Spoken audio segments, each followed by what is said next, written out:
Hi everyone, so today I wanted to share a quick technique with you, not something that's traditionally done. But as you can see over here, the strip of silver that I have, it's quite narrow.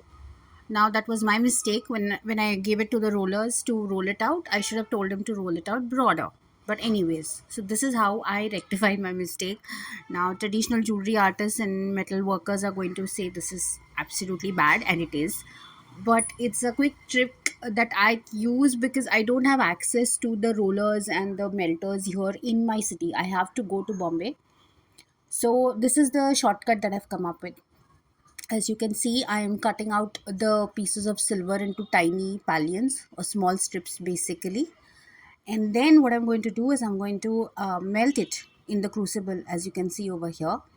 Now it takes a while, and the results is not the best. It's not the most beautifully finished piece, but it gets the job done.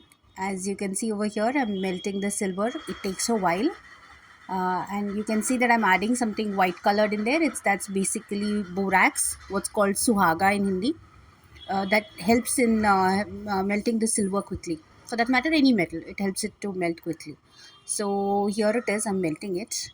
And pardon the mess in my studio. It's a working studio, so yeah, it does get messy. Now what I'm going to do is melt it till it turns into a nice silvery glob.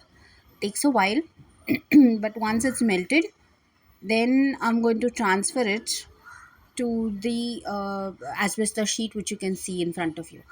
So just have some patience. You'll see now, here it is. It's melted. I'm transferring it. I'm going to transfer it to the soldering board.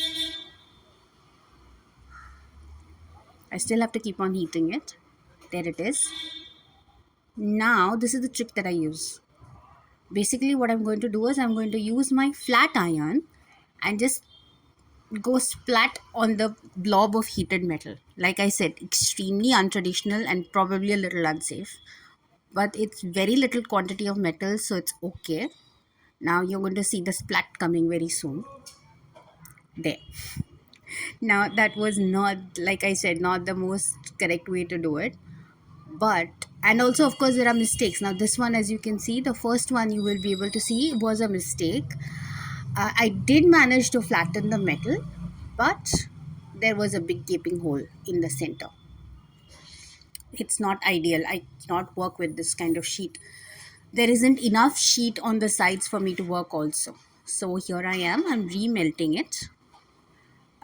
The same process again. Basically all I did was I folded the metal so that it would melt quicker. I actually added a bit more silver to it, and here it is, it's melted again, and I'm going to do the splat again. That's what I call it, splat. There you go. Now there was a hole again in this, as you can see, but there is enough metal on the sides for me to use it. Here is a sheet that I did previously. Also has holes, but there's a goodish amount of metal that I can use. Now I'm going to roll it into my rolling mill, which is like a very manual rolling mill, so it doesn't give me quick results, but it'll help me get the job done.